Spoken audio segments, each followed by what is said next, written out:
네, 말씀 보도록 하겠습니다. 레위기 강의 9번째고요. 제목은 회중의 속죄제라는 제목입니다. 레위기 4장 13절에서 21절까지 말씀 보도록 하겠습니다. 레위기 4장 13절에서 21절 말씀 같이 보도록 하겠습니다. 만일 이스라엘 온 회중이 여호와의 계명 중 하나라도 부지 중에 범하여 허물이 있으나 그 범한 죄를 깨달으면 회중은 숫송아지를 속죄제로 드릴지니 그것을 회막 앞으로 끌어다가 회중의 장로들이 여호와 앞에서 그 숫송아지 머리에 안수하고 그것을 여호와 앞에서 잡을 것이요 기름 부음을 받은 제사장은 그 숫송아지를 피를 가지고 회막에 들어가서 그 제사장이 손가락으로 그 피를 찍어 여호와 앞 휘장 앞에 7번 뿌릴 것이며 또 그 피로 회막 안 여호와 앞에 있는 제단 뿔들에 바르고 그 피 전부는 회막문 앞 번제단 밑에 쏟을 것이며 그것의 기름은 다 떼어 제단 위에서 불사르되 그 송아지를 속죄제의 숫송아지에게 한 것 같이 할지며 제사장이 그것을 회중을 위하여 속죄한 즉 그들은 사함을 받으리라. 그는 그 숫송아지 진영 밖으로 가져다가 첫 번 숫송아지를 사름과 같이 불사를지니 이는 회중의 속죄제니라. 아멘. 네, 지금까지 우리가 이제 레위기를 보고 있는데 5대 제사를 계속 보고 있어요. 그 중에서 이제 지난번부터 오늘까지 계속 속죄제에서 대해서 봅니다. 그런데 이 지금 보고 있는 이 제사 중에서 번제, 그다음에 소제, 화목제 세 가지 봤죠. 근데 이 세 가지는 시내산 율법이 주어지기 이전부터 존재했던 제사 방식이에요. 그러니까 지금 본문에서 이제 하나님께서 제사 방식을 주기 이전부터 번제가 있었어요. 소제도 있었고 화목제 같은 그런 류의 제사도 있었어요. 그러니까 이건 하나님에게만 있는 게 아니라 이방 종교에도 번제가 있었을까요? 없었을까요? 있었어요. 그러니까 우상을 섬기는 바알이라든가 그런 우상 숭배하는 곳에서도 번제나 소제가 이루어졌어요. 그러니까 짐승을 잡아서 태워서 드려지는 제사, 그리고 곡식을 가지고 드려지는 제사, 그리고 화목제의 개념은 그 우상을 달래기 위해서 제물을 바치는 개념, 이 화목제의 개념이잖아요. 그런 개념이 있었다는 거죠. 그러니까 우리가 지난주에 이제 8탄을 보고 있고 오늘 9탄 계속 속죄제를 보는데 이 속죄제는 다른 종이 있을까요? 없을까요? 없는 제사 방식이에요. 그 얘기를 하고 싶은 거예요. 그러니까 이 속죄제만큼은 다른 어떤 종교에서는 찾아볼 수가 없는 하나님에게만 하나님이 우리에게 주신 그런 속죄 개념의 제사라는 거죠.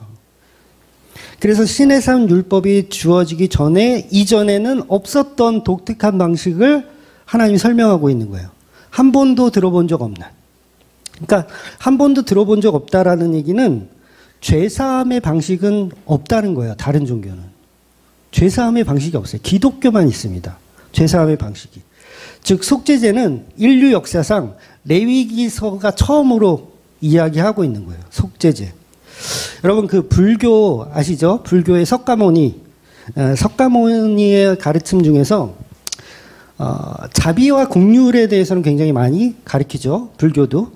근데 중요한 건 불교에서는 죄를 해결할 수 있다고 가르칠까요? 아니면 해결할 수 없다고 가르칠까요?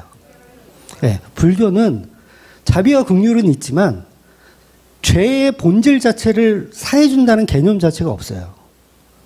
그러니까 불교는 자비와 긍휼로 그 죄를 용서하는 거예요. 그건 비슷하죠. 용서하는 거. 근데 기독교는 용서하는 정도가 아니에요. 구원을 주는 거예요. 죄 없다 칭함을 주는 거죠. 그러니까 불교는 죄사함보다는 어떻게 보면 인과응보를 가리켜요. 인과응보. 죄를 지었으면 대가를 치러라. 이게 불교예요. 우리 기독교는 죄를 지었으면 대가를 치러야 되는데 이 대가를 누가 치르는 거예요? 예수님이 치르는 거예요. 이게 속죄제예요. 속죄제. 그러니까 다른 종교에는 있을 수가 없죠. 다른 종교는 헌신하고 그 우상을 이렇게 잘 보이고 뭐 이런 거는 비슷하게 있지만 너의 죄를 사하노라? 이거는 듣도 보도 못한 방식이라는 거예요. 그래서 불교에서는 죄사함이 불가능하기 때문에 뭘 합니까? 자기 수양을 하는 거예요. 자기 수양을 해서 죄를 잊게 만드는 거예요. 독특하죠? 죄를 잊어버리게 만드는 거예요. 그래서 결국은 업보로 만회하게 하거든요. 불교는 자기의 업이라 그래요. 죄를 지어서 막 우리가 못 살잖아요. 너의 업 때문에 그런 거야. 인간은 뭐죠? 책임져. 네가 책임져. 그러니까 기독교는 그런데 우리가 책임지는 게 아니에요. 예수님이 책임지는 거예요. 그러니까 이건 다른 어디에도 없는 생명으로, 예수님의 생명으로 죄를 속해주는 개념이라는 거죠. 그러니까 이 속죄제가 중요해요, 안 중요해요? 굉장히 중요한 거예요. 그러니까 이 속죄제는 한 주에 끝날 수가 없고 계속 다음 주, 다다음 주, 그 다음 주. 그래서 모든 종교는 죄에 대한 책임을 자신이 지라고 가르칩니다. 무조건 자기가 져야 돼요. 죄를 지었으면. 기독교만 독특하게 인간의 죄를 하나님의 아들이 오셔서 죄를 담당하더라는 거예요. 근데 이게 굉장히 이기적인 종교처럼 보이지 않으세요? 그러니까 우리가 불교인이다라고 보면 저 기독교인들은 굉장히 이기적인 거예요. 그렇잖아요. 지들이 잘못해놓고 신을 갖다가 제물로 바쳐서 구원 얻었대. 그래서 스님들하고 불자들하고 이렇게 논쟁을 하잖아요. 그러면 답을 찾아요, 못 찾아요? 못 찾아요. 우리는 개쓰레기가 돼요. 야, 책임을 다 예수한테 다 전가하고 이런 개쓰레기들을 받나? 이렇게 되는 거예요. 그래서 종교적인 언쟁을 하면 스님은 더 가치가 더 올라가죠. 세상 사람들이 볼 때, 야, 저렇게 책임을 져야지. 자기가 죄를 졌으면 108 번뇌를 하든가, 뭐 1000배를 하든가, 뭘 해가지고, 뭐예요? 그걸 만회해야 돼. 죄를 졌으면 만회해야 돼. 그래서 기독교도 그런 걸 흉내내죠. 불교를 흉내내는 거예요. 1000번제를 드려가지고 나의 죄를 어떻게든지 사하노라. 그거 어때요? 편하죠? 1000번제 해보셨어요? 해보신 분들은 그 1000번째 그 마지막 이걸 드리는 그 순간이 얼마나 상쾌할까요? 저도 안 해봤어요. 얼마나 상쾌할까요? 내가 해냈다. 나는 이제 뭔가 된 것 같고 죄를 사해진 것 같고. 이게 누가 하는 거라고요? 불교에서 하는 방식이라는 거예요. 10,000번 절해야 돼요. 1000번 절하고. 그러면 뭔가 해낸 것 같아. 근데 죄송하지만 기독교는 그런 방식이 없어요. 그래서 이 불자들의 보는 기독교의 시선은 양심을 무디게 만든다. 기독교인들은 다 양심이 없다. 자기 죄를 예수님한테 다 떠넘기고 지들은 천국 간다고 우기더라. 그래서 실제로 기독교인 중에 범죄자가 얼마나 많아요. 그러니까 제 친구들도 교도소를 갔다 온 친구들이 있어요. 그 친구들 말에 의하면 이 깜빵이라고 표현해야 되나? 그 교도소 안에 방마다 성경책 안 보는 사람이 없대요. 진짜 성경책 안 보는 사람이 없대요. 그러니까 제 친구 중에 하나도 평소에는 성경책 안 보는데 거기 가니까 할 일도 없고 성경책 보게 되더라는 거예요. 그러니까 기독교인들 중에서 윤리도덕에 문제가 있는 사람들이 많다는 거예요. 이게 왜 그래요? 다 자기 책임 아니고 떠넘기기에 바빠. 근데 사실 기독교는요, 그런 방식이 아니에요. 내 죄인임을 충분히 이해하고 드러나는 게 기독교예요. 근데 그걸 이용해 먹는 거죠. 우리 기독교는 예수님이 다 하셨어. 난 마음대로 사기쳐도 되고, 걸리면 회개하면 되고. 그러니까 죄를 지으면 응당 그 책임을 받아야지 예수 그리스도의 십자가로 끝나면 그런 이기적인 종교가 어디 있느냐라고 이제 다른 종교는 이렇게 이야기를 한다는 거죠. 그런데 불교인들은 무엇을 모르고 있냐면 인간은 누구나 자기의 죄를 책임질 수가 없다라는 명제를 모르는 거예요. 자기 죄를 자기가 책임질 수 없다. 인간은 자기 죄를 책임질 수 없는 거예요. 이런 간단한 진리를 모르기 때문에 그래요. 마치 가룟 유다가 내 죄는 내가 책임지겠다. 그래서 목매달아 죽은 거 아니에요. 내가 책임지겠다. 성전에 돈 뿌리고 내가 책임지겠다. 내 받은 돈 돌려주겠다.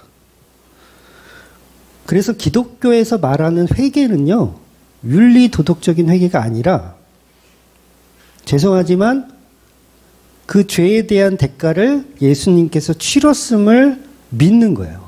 이걸 회개라고 합니다. 그런데 그 진짜 믿음은 죄의 회개. 그런데 이 죄가 나의 양심을 무디게 하는 방식이 아닌 거예요. 나는 철저히 내가 죽어야 하는 십자가로 바라봐야 한다는 거죠. 그래서 이게 제가 너무 강조하지만 십자가에 예수님을 누가 죽였냐? 내가 죽였다는 거예요. 또 내가 달렸다. 이렇게 봐야 한다는 거죠. 그래서 죄값을 치렀다는 것은 그냥 이 세상 사람들이 생각하는 그런 방식이 아니라는 거예요. 여러분, 조두순이라는 있잖아요. 끔찍한 인간. 그 인간이 출소를 했죠. 지금 어떻게 사는지 모르겠는데, 출소를 했어요. 그럼 본인은 뭐죠? 죄값을 다 치렀다. 그런데 피해자 가족들에게도 동일하게 죄값을 치렀는 걸로 볼까요? 아니에요. 그 범죄자는 사형을 당해도요, 그 가족들은 영원히 그를 죄인으로 여긴다는 거예요. 인간은 스스로 죄값을 치를 수가 있다 없다? 없는 거예요. 어떤 행동을 하든 어떤 모션을 취하든 그 죄값은 절대 사라질 수가 없는 거죠. 그래서 기독교는 십자가에 죽은 예수님이 나의 모든 죄를 대속하였음을 믿는 것이 바로 회개했다라고 하는 거예요. 그래서 지금 본문은 바로 인간의 지은 죄에 대한 속죄에 관한 말씀을 아주 중요하게 말씀하고 계신 거죠. 물론 지금 보는 이 레위기의 속죄 제도는 속죄 제사라는 행위를 통해서 실제로 송아지가 대신 내 죄를 이렇게 덮어 쓰고 죽는 거잖아요. 그런데 사실 이게 송아지가 사함을 주는 능력이 있는 건 아니에요. 이거는 오전에도 말씀드렸지만 하나의 그림자로 표현되어지는 거죠. 이건 진짜 속죄제를 이루어내는 게 아니라 예수 그리스도 하나님의 어린 양이 이렇게 이 소처럼 나중에 십자가에 죽어서 그 일을 이룰 거야 대한 그림자의 표현이라는 거예요. 그러니까 예수님이 십자가로 다 이루셨다 하기 전에는 아무리 소를 바치고 아무리 염소를 바쳐도 구원이 없는 거예요. 그래서 제사 지내서 천국 가는 사람은 있다 없다? 없는 거예요. 그래서 여러분이 죽어서 지옥이 아니고 천국에 갔다면 그럼 천국 딱 갔는데 물어볼 거 아니에요. 너는 여기 어떻게 왔니? 그럼 전 버스 타고 왔는데요. 그러면 안 되고 구약의 아브라함도 신약의 바울도 동일하게 우리는 예수님의 보혈 때문에 이곳에 온 줄 믿습니다. 이렇게 표현해야 되는 거예요. 그러니까 모세나 다윗도 마찬가지죠. 두 사람의 공통점은 살인자인데 속죄제를 드렸기 때문에 천국에 가는 게 아니라 예수님의 다 이루심 때문에 천국에 가더라는 거죠. 그래서 우리는 동일하게 그 천국에서 뭘 자랑하냐면 그 십자가를 자랑하는 거예요. 예수 그리스도의 보혈의 피를 거룩하다 자랑하는 겁니다. 그러니까 교회도 마찬가지죠. 거룩하다 예수 그리스도의 보혈의 피가 거룩하다 그걸 나누는 거예요. 교회도. 그래서 기독교만이 갖고 있는 속죄제. 그래서 이걸 진리라고 하는 거예요. 굉장히 독특한 방식. 물론 요즘 이단들은요, 이 방식을 흉내내기도 해요. 구속사를 흉내내죠. 그래서 본질적으로 다른 종교는 인간이 신을 어루만지고 달래는 건 있어도 신이 인간을 위해서 죽어주는 경우는 없더라는 거죠. 그래서 유일한 창조주가 타락한 인간을 위해 그 목숨을 내어주는 거. 이게 기독교만이 갖고 있는 유일한 방식이라는 거예요. 그래서 다른 종교는 천국 가는 목적으로 죄사함을 가르쳐요. 천국을 가기 위한 목적으로 죄사함. 기독교도 약간 비슷한 데가 있어요. 그런 데를 이단이라고 하는 거예요. 천국 가는 방식으로 죄를 가리키면 그거 이단인 거예요. 그러니까 기독교는 천국 가는 목적으로 죄사함을 말하는 것이 아니고, 그래서 천국 가려면 보통 교회들이 그러잖아요. 천국 가려면 뭘 해야 된다? 일단 주일 성수를 해야 된다. 그 다음에 11조를 내야 된다. 이걸 바쳐서 하나님께 감동을 줘야 하나님도 너를 감동해서 구원을 줄 것이다. 물론 이렇게 대놓고 말하는 교회는 극히 드물죠. 그죠? 11조 안 내는 것들이 어디 믿음이 있는 것들입니까? 이러면서 돌려서 얘기하지. 그러니까 그러니까 행함이 없으면 죽은 믿음이다. 그러니까 주일 성수 안 하고 11조 안 하면 죽은 믿음이니까 너희들은 진짜 지옥 갈 놈들이다라고 돌려서 얘기한다고요. 그럼 뭐예요, 이게? 이단인 거죠. 그래서 우리는 이 속죄제의 개념을 바로 알아야 돼요. 속죄제는 우리의 죄를 사하기 위한 목적이 되어서는 안 돼요. 그래서 우리가 믿음이 있는지 없는지를 확인하려면 주일 성수 11조로 확인하는 게 아니라 내가 십자가에 죽을 수 있는가, 그걸 보셔야 돼요, 오히려. 그리고 예수님을 내가 죽였는가, 죄에 대한 인식이 있어야 된다는 거예요. 그래서 그 죄에 대한 인식 자체가 없어버리면 그건 그냥 불교나 힌두교에 가깝다는 거죠. 그래서 기독교는 타락한 저와 여러분이 얼마나 하나님을 대적하는 마귀인가, 그거 먼저 배워야 돼요. 그러니까 예수님의 사랑을 발견하는 도구로 죄를 보셔야 돼요. 죄를 통해서 구원받으려고 하지 마시고 죄를 통해서 예수님의 사랑이 얼마나 큰지를 발견해야 된다고요. 이거 비슷한 것 같은데요, 이게 틀려요. 그러니 죄 사함이 목적인 교회를 다니면 안 돼요.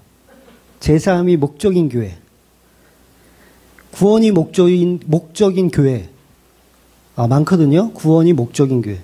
아니요, 진짜 교회는 예수님의 피 흘리심을 드러내는 거예요. 그걸 영광으로 여기는 거예요.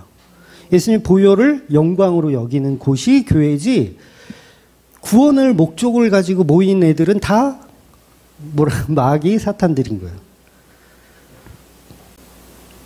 오늘 본문에 보면 회중들이 죄인이니까 장로들이 이제 송아지를 죽이고 제사장이 이제 손가락으로 피를 찍어서 휘장 앞에 7번 뿌리고 제단에 불을 바르고 불을 사르고 이제 남은 피는 전부 제단 밑에 뿌리는 거예요. 그리고 기름은 또 떼어서 제단에서 불살라요. 그리고 나머지 송아지의 그 고기 덩어리, 이거는 진영 밖에 갖고 나가서 죄 버리는 곳에 태워 버립니다.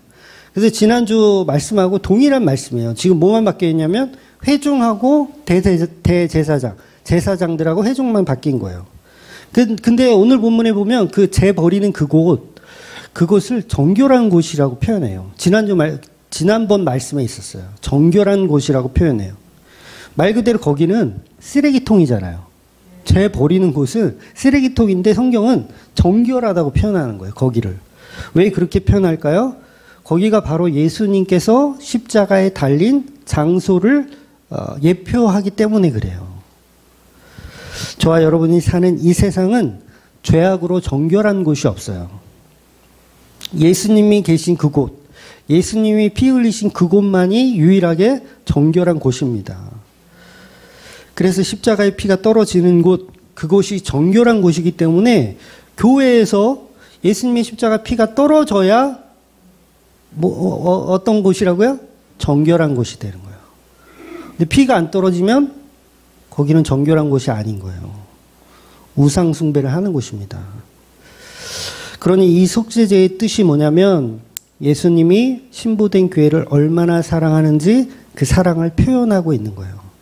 그래서 죽어 마땅한 죄인들이 고개를 들어서 그 하나님이신 예수님의 사랑이 얼마나 큰지를 자랑하는 것, 그게 바로 교회들의 모습이고 그게 십자가 자랑이라고 하는 거예요. 그러니까 하나님이 자기 아들을 우리에게 보내서 우리의 속죄해 주시는 이유도 명확해요. 성경은 명확하게 표현합니다. 내가 왜 아들 예수를 너희들한테 보내서 너희 죄를 사하는 줄 알아? 그건 예수 그리스도가 얼마나 사랑으로 그 영광을 이루는지를 보기 위한 거야. 이게 목적이에요. 하나님은 우리를 천국 보내는 게 목적이 아닙니다. 그 아들의 영광이 드러나는 걸 보고 싶으신 거예요. 하나님은. 그런데 그 영광이 드러나면 뭡니까? 신랑이 신부를 사랑하는 모습. 그게 영광이라는 거예요. 그럼 우리가 노래해야 할 것은 우리의 신랑 되신 예수를 높이는 것밖에 없는 거죠. 그러니까 나의 구원을 목적으로 하는 게 아니라 신랑 되신 예수를 목적으로 해야 된다는 거예요. 그래서 우리가 하나님께 영광을 돌린다는 것은 그 아들 십자가를 통해서 그 구속사를 믿는 그 자체가 영광이 되는 거죠. 그래서 세상에서 높아지는 게 영광이 아닌 거예요. 하나님 앞에 어떻게 해야 영광을 돌릴까? 내가 부자가 돼서 명예를 드높여서 절대 그걸로 하나님은 영광 받지 않으신다는 거예요. 그러니까 이 중합교회도요, 당장 없어질 수도 있어요. 아침에 제가 말씀드렸나요? 당장 없어질 수 있어요. 영원한 곳 아니에요. 그냥 우리는 오늘도 모여서 예수님의 보혈의 피를 자랑하는 곳이에요, 그냥. 그래서 기독교는 철저하게 대가 없는 속죄의 개념이 유일하게 존재하는 곳이죠. 그 대가는 철저하게 십자가에 죽은 그 예수님의 죽음으로 예수님이 제물 되셔서 속죄가 이루어지더라는 거예요. 그래서 본문의 이 회중에 관한 속죄 제사 역시 제사장의 속죄만큼 중요하기 때문에 제물이 똑같아요. 숫송아지. 가장 비싼 숫송아지. 또한 이 속죄제는 선택이 아니고 필수예요. 선택이 아니고. 그러니까 번제하고 소제는 하고 싶으면 하고 말렘 말어. 화목제도 하고 싶으면 하고 말렘 말어. 이건데 속죄제는 특징이 무조건 해야 되는 거예요. 오늘 본문을 보면 여호와의 계명 중에 하나라도 부지 중에 범하여 허물이 있으나 그것을 스스로 깨닫지 못하다가 그 범죄한 죄를 깨달으면, 그러니까 내가 무슨 죄를 졌는데 죄인지 모르고 있었어. 모르고 있었다가 이게 죄구나 라고 깨달았어요. 그럼 뭘 하라고요? 속죄제를 드리는 거예요. 그때. 결국 뭐냐면 저와 여러분이 태어나서 복음을 듣지 않은 상태에서 살아갈 때는 죄인인 줄 모르죠. 그러니까 부지 중에 죄를 졌는데도 죄인인 줄 모르고 살아가요. 그러다가 복음을 만나니까 죄인임을 깨달았어요. 그럼 그때 뭘 해야 된다고요? 속죄제를 드리는 거예요. 즉 세상 사람들은 당연히 자기가 죄인인 줄 모르고 살아갑니다. 속죄제가 필요 없는 존재라고 생각하며 살아가요. 그러니까 자기가 괜찮은 사람인 줄 알고 살아가는 거죠. 그런데 세상 사람들뿐만 아니라 교회 다니는 사람들도 마찬가지예요. 속죄제가 필요한 존재적 재성을 갖고 있다는 사실을 모르고 신앙생활을 합니다. 그래서 교회라면 이 복음을 받아들인다면 속죄제가 필요한 존재임을 알아야 되는데 그걸 모르고 다녀요. 그러니까 하나님 앞에 우리는 다윗의 고백처럼 벌레이고 하루살이에 불과한 그런 존재잖아요. 속죄제가 필요한 존재. 그런데 그런 얘기를 하면 대부분 어떤 반응을 보이냐면 왜곡된 복음으로 이해를 해요. 왜곡된 복음. 그러니까 교회 다니는 사람들이 거의 다 그렇거든요. 우리도 예수님 은혜 안다. 예수님 십자가 안다. 그 피로 구속되었다는 거 안다. 지식으로 알아요. 다 알아요. 얘기해도 다 아는 것처럼 들려. 근데 뭘 인정 안 하는 줄 아세요? 자기가 죄인임을 인정 안 해요. 그러면 이 은혜가 성립되지 않는 거예요. 죄인이 아닌데 은혜가 왜 필요해요? 죄인이 아닌데. 바리새인들은 죄인이 아니라고 생각하기 때문에 예수님의 십자가 은혜가 적용되지가 않는 거예요. 그러니 이게 스스로 모순에 빠져 있는 건데 그걸 모르더라는 거죠. 우리는 반드시 죄인이어야 은혜가 필요한 존재가 되는 거예요. 그래서 이 속죄제는 아무나 드리는 게 아니라 죄인임을 깨달았을 때 드리는 거예요. 죄인임을 깨달았을 때. 그래서 10,000달란트 빚진 자가 그 빚을 이제 탕감을 받잖아요. 탕감을 받아가지고, 아, 좋다. 아, 좋다. 그리고 이제 가는데, 이제 100데나리온 만나요? 100데나리온 자기한테 빚진 자를 만난 거야. 그랬더니 멱살을 잡고, 너 이 새끼 왜 내 돈 안 갚아? 이런 거야. 자기는 방금 전에 10,000달란트를 지금 탕감을 갖고 온 주제에 100달란트. 그러니까 이게 100억을 이 탕감 받은 놈이 겨우 10만 원 달라고 지금 멱살을 잡고 있는 꼴인 거예요. 이게 왜 그래요? 자기가 죄인인 줄 모르는 거예요. 이게 누구라고요? 지금의 교인들이라는 거예요. 우리의 모습이라는 거예요. 은혜 알아. 예수님 십자가 알아. 뭐 다 알아. 근데 뭘 인정해요? 안 해? 내가 죄인임을 인정 안 하는 거예요. 그러니까 멱살 잡기 바쁜 거죠. 100데나리온 지나간다 저거. 내 돈 내놔라. 그러니까 현대판 바리새인이에요. 현대판 바리새인. 아, 십자가 알죠. 아, 유월절 어린 양으로 죽으신 예수 알죠. 그런데 자기 죄는 인정을 안 하는 거예요. 그래서 자기는 하나님께 기뻐할 만한 일만 했다. 이렇게 주장하는 거죠. 그러니 우리 인간이 모두가 죄인이라서 하나님 앞에는 벌레와 같은 존재라고 시편의 그 다윗의 고백처럼 우리는 그걸 인용해서 고백해야 되는 거예요. 주님, 나는 벌레입니다. 나는 죄인 중에 괴수입니다. 사도 바울의 고백. 그런데 이 죄성을 인정하지 않고 그냥 관념적으로 이 복음을 받아들이면 화를 내요. 죄인이라고 그러면 화내. 당신은 죄인입니다. 선악과 먹은 죄인입니다. 예수님 십자가에 못 박은 죄인입니다. 그러면 화를 내죠. 내가 왜 죄인이냐고 화를 내요. 제가 옛날에 그랬어요. 학생회 그 교회에서 이제 학생회 회장을 제가 했었거든요. 네, 잘했겠죠. 엄청 잘했어요. 학생회 회장을 할 때 이 교사들이 있잖아요. 뭐 그렇게 큰 교회는 아니라서 교사가 많지는 않았는데 교사 중에 한 명이 이제 청년부에서 이제 교사를 하셨어요. 그래서 그분이 맨날 울어. 공과 공부할 때마다 울어.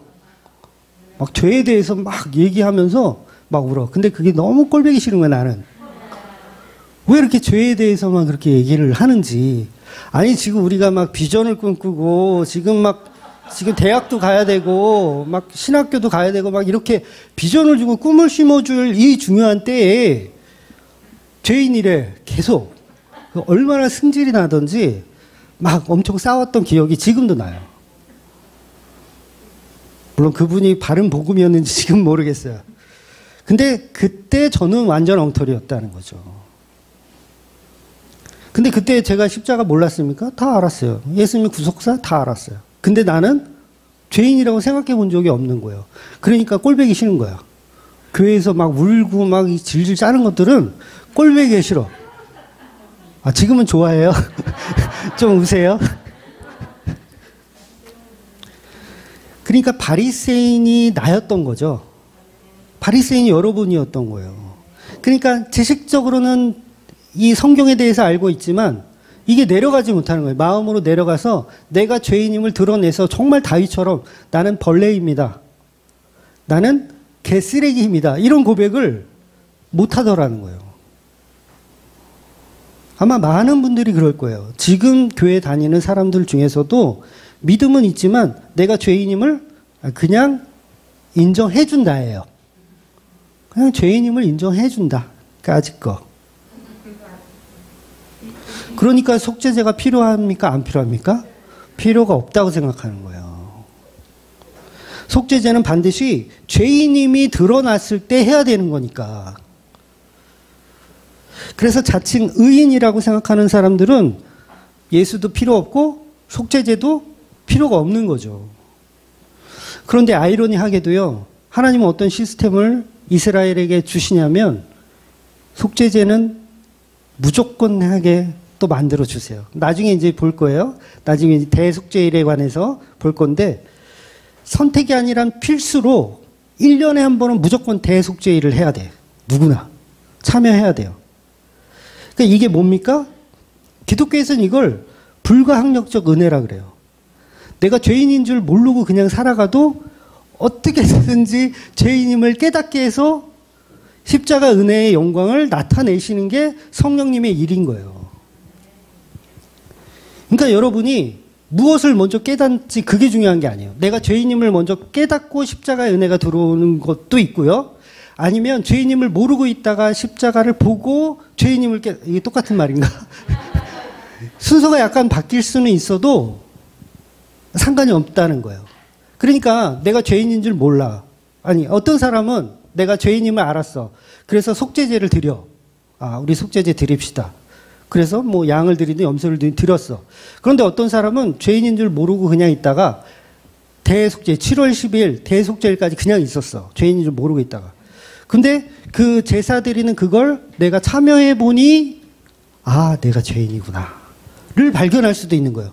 그러니까 빠져날 구멍이 있다 없다? 빠져나갈 구멍이 없어요. 그러니까 이 속죄제는 선택이 아닌 필수로 적용하시는 거예요. 그래서 하나님께서 한 번 선택하신 성도는 어떻게 해서든지 구원을 시켜내시더라는 거예요. 그러니까 기독교는요, 이 속죄제가 너무 중요한 제사 방식이었다는 거예요.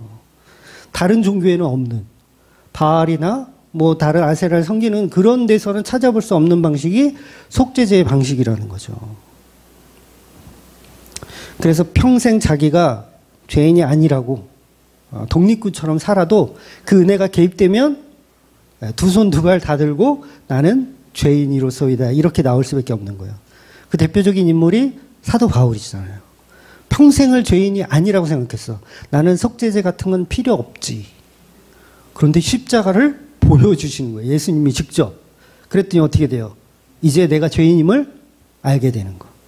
그러니까 전자도 있고 후자도 있는 거죠. 그래서 저와 여러분이 어떤 모습이든지 뭐 그건 중요하지 않습니다. 중요한 건 내가 죄인임을 알고 십자가 은혜가 우리에게 적용되었다는 거예요. 그래서 예수를 믿는 성도는 반드시 자기가 죄인임을 알아야 그것이 예수 믿는 거예요. 그러니까 내가 죄인인 줄 모르고 신앙생활을 하잖아요. 우상숭배를 계속 하고 있는 거예요. 그래서 교회에 처음 오면 반드시 죄가 무엇인지를 가르쳐 줘야 돼요. 알려줘야 돼요. 그런데 교회들이 전부 안 가르쳐 주는 거 아세요? 하나님은 당신을 사랑하십니다.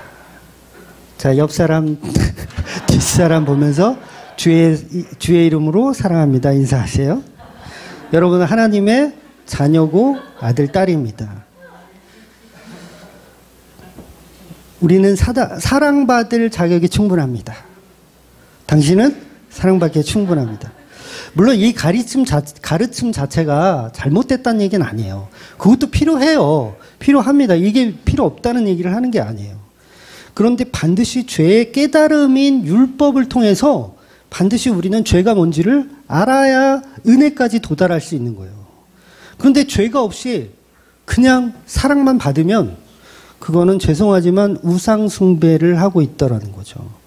다른 종교에 다 있는 우상숭배. 그래서 사람들이, 교회 목사들이 교회에서 죄인임을 자꾸 강조하면요, 교인들이 떠나잖아요. 안 해보셨죠? 목회. 교인들 좋은 얘기만 해줘야 돼. 근데 자꾸 죄를 얘기하면 지쳐서 떠나요. 교인들이.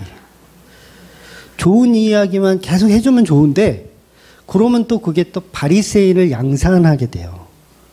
목사들은 이걸 알아야 돼. 바리새인을 양산하게 돼요.